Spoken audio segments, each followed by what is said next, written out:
Assalamualaikum warahmatullahi wabarakatuh. Alhamdulillahirabbil alamin wa bihi nasta'inu ala umuri dunya waddin. Wassalatu wassalamu ala asyrafil anbiya'i wal mursalin sayyidina Muhammadi wa ala alihi wa sahbihi ajma'in, amma ba'du. Yang saya hormati dosen pengampu mata kuliah analisis laporan keuangan Ibu Aldila Septiana dan teman-teman yang berbahagia. Kami di sini dari kelompok 4 akan mendiskusikan materi tentang rasio likuiditas. Pengertian dari rasio likuiditas adalah rasio keuangan yang digunakan untuk membantu mengantisipasi kondisi kas dan aset perusahaan di masa depan. Sedangkan menurut para ahli, rasio likuiditas di sini adalah rasio yang menunjukkan hubungan antara kas dan aset lancar perusahaan lainnya dengan kewajiban di masa depan. Jadi, rasio likuiditas di sini merupakan rasio keuangan yang dirangkai untuk membantu perusahaan mengevaluasi laporan keuangannya dan juga sebagai titik awal untuk merencanakan tindakan-tindakan yang akan memperbaiki kinerja perusahaan di masa depan.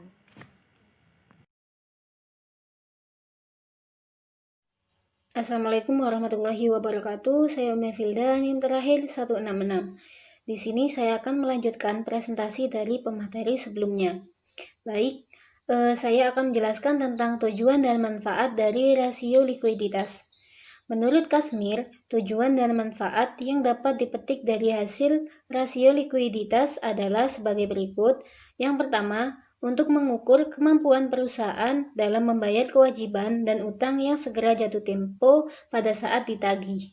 Artinya, mampu untuk membayar kewajiban yang sudah waktunya dibayar sesuai batas waktu yang telah ditentukan. Yang kedua, untuk mengukur kemampuan perusahaan dalam membayar kewajiban jangka pendek dengan aktiva lancar secara keseluruhan. Yang ketiga, untuk mengukur kemampuan perusahaan dalam membayar kewajiban jangka pendek dengan aktiva lancar tanpa memperhitungkan persediaan atau piutang. Dan yang keempat, untuk mengukur dan membandingkan antara jumlah persediaan yang ada dengan modal kerja perusahaan. Dan yang kelima, untuk mengukur seberapa besar uang kas yang tersedia untuk membayar utang. Yang keenam, sebagai alat perencanaan ke depan, terutama yang berkaitan dengan perencanaan kas dan utang. Dan yang ketujuh, untuk melihat kondisi dan posisi likuiditas perusahaan dari waktu ke waktu dengan membandingkan beberapa periode. Dan yang ke-8, untuk melihat kelemahan yang dimiliki perusahaan dari masing-masing komponen yang ada di aktiva lancar dan utang lancar. Dan yang terakhir yaitu menjadi alat pemicu bagi pihak manajemen untuk memperbaiki kinerjanya dengan melihat rasio likuiditas yang ada sampai saat ini. Baik, hanya itu dari saya, akan dilanjutkan pemateri selanjutnya. Assalamualaikum warahmatullahi wabarakatuh. Baik, saya di sini Diki Alwasalam akan menjelaskan tentang macam-macam rasio likuiditas. Secara mendasar, tujuan utama dari rasio keuntungan itu dapat digunakan untuk menilai kemampuan perusahaan dalam memenuhi kewajibannya. Namun,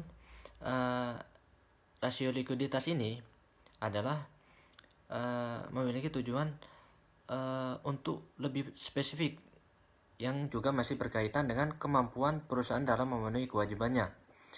Semua itu tergantung dari jenis rasio likuiditas yang digunakan. Dalam praktiknya, untuk mengukur rasio keuangan secara lengkap dapat digunakan jenis-jenis rasio likuiditas yang ada. Berikut ini akan saya paparkan beberapa macam dari rasio likuiditas yang dapat digunakan perusahaan. Yang pertama yakni rasio lancar atau current ratio. Rasio lancar atau current ratio merupakan rasio untuk mengukur kemampuan perusahaan dalam membayar kewajiban jangka pendek atau utang yang segera jatuh tempo pada saat ditagih secara keseluruhan. Yang digunakan untuk mengukur seberapa besar uang kas yang tersedia untuk membayar utang. Ketersediaan uang kas dapat ditunjukkan dari tersedianya dana kas atau yang setara dengan kas seperti rekening giro atau tabungan di bank. Dapat dikatakan rasio ini menunjukkan kemampuan sesungguhnya bagi perusahaan untuk membayar utang-utangnya. Berikut ini rumus yang dapat digunakan dalam cash ratio. Cash ratio sama dengan cash ditambah bank atau cash or cash equivalent dibagi current liabilities. Selanjutnya rasio yang keempat, rasio perputaran kas atau cash turnover ratio, yang mana menurut James Ogill, rasio perputaran kas ini adalah rasio yang berfungsi untuk mengukur tingkat kecukupan modal kerja perusahaan yang dibutuhkan untuk membayar tagihan atau membiayai penjualan. Artinya, rasio ini digunakan untuk mengukur tingkat ketersediaan kas untuk membayar tagihan atau utang dan biaya-biaya yang berkaitan dengan penjualan. Untuk mencari modal kerja dikurangi aktiva lancar dengan utang lancar. Modal kerja dalam pengertian ini dikatakan sebagai modal kerja bersih yang dimiliki perusahaan.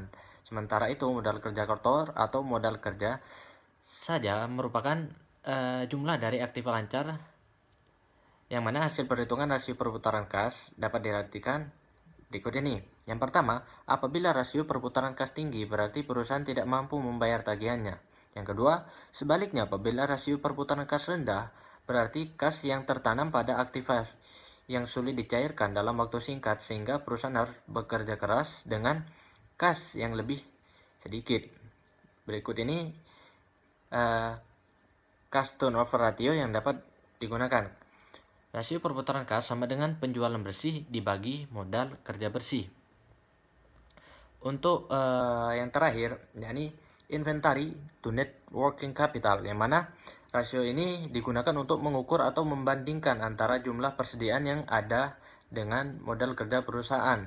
Modal kerja tersebut berasal dari hasil pengurangan antara aktiva lancar dengan utang lancar. Berikut ini rumus untuk mencari inventory to net working capital yang dapat digunakan. Inventory to net working capital sama dengan inventory dibagi current asset dikurangi current liabilities. Ya, mungkin itu saja yang dapat saya jelaskan tentang macam-macam dari rasio likuiditas. Assalamualaikum warahmatullahi wabarakatuh. Perkenalkan, nama saya Mila Santika, NIM terakhir 140. Saya di sini akan meneruskan penjelasan dari pemateri sebelumnya, yaitu aplikasi analisis rasio likuiditas. Nah, pertama, aplikasi merupakan program yang berisikan perintah-perintah untuk melakukan pengolahan data. Secara umum, aplikasi ini berarti suatu proses dari cara manual yang ditransformasikan ke komputer dengan membuat sistem atau program agar data diolah lebih berdaya guna secara optimal. Perangkat lunak atau aplikasi adalah suatu subkelas perangkat lunak komputer yang memanfaatkan kemampuan komputer langsung untuk melakukan suatu tugas yang diinginkan pengguna.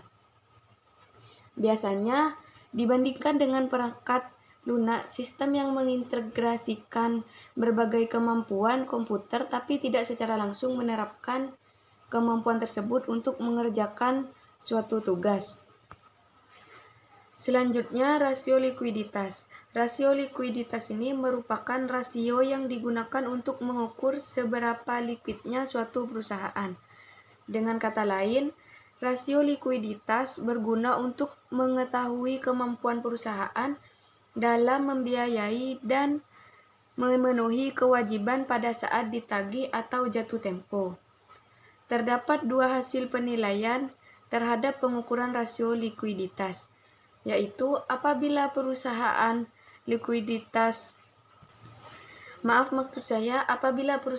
mampu memenuhi kewajibannya, maka dikatakan perusahaan tersebut dalam keadaan likuid. Dan sebaliknya, apabila perusahaan tidak mampu memenuhi kewajiban tersebut, maka perusahaan tersebut dikatakan dalam keadaan illiquid. Adapun ukuran yang dapat dipakai untuk mengukur likuiditas suatu perusahaan adalah dengan beberapa rasio, yaitu yang pertama current ratio. Current ratio adalah perbandingan antara aktiva lancar dengan kewajiban jangka pendek atau hutang pendek. Perbandingan tersebut untuk mengukur seberapa jauh kemampuan aktiva lancar untuk membiayai utang lancar. Yang kedua adalah quick ratio. Nah, quick ratio di sini jauh lebih akurat sebagai alat uji untuk menentukan kemampuan perusahaan untuk memenuhi kewajiban jangka pendek, karena lebih fokus pada aktiva yang sangat liquid dan tidak memperhitungkan persediaan. Dan yang ketiga yaitu cash ratio. Cash ratio ini merupakan alat yang digunakan untuk mengukur seberapa besar utang kas yang tersedia untuk membayar utang. Ketersediaan uang kas yang tersedia untuk membayar utang dapat ditunjukkan dari tersedianya dana kas atau yang setara dengan kas seperti rekening giro atau tabungan di bank yang dapat ditarik setiap saat. Mungkin hanya itu yang dapat saya sampaikan, kurang lebihnya mohon maaf. Wassalamualaikum warahmatullahi wabarakatuh.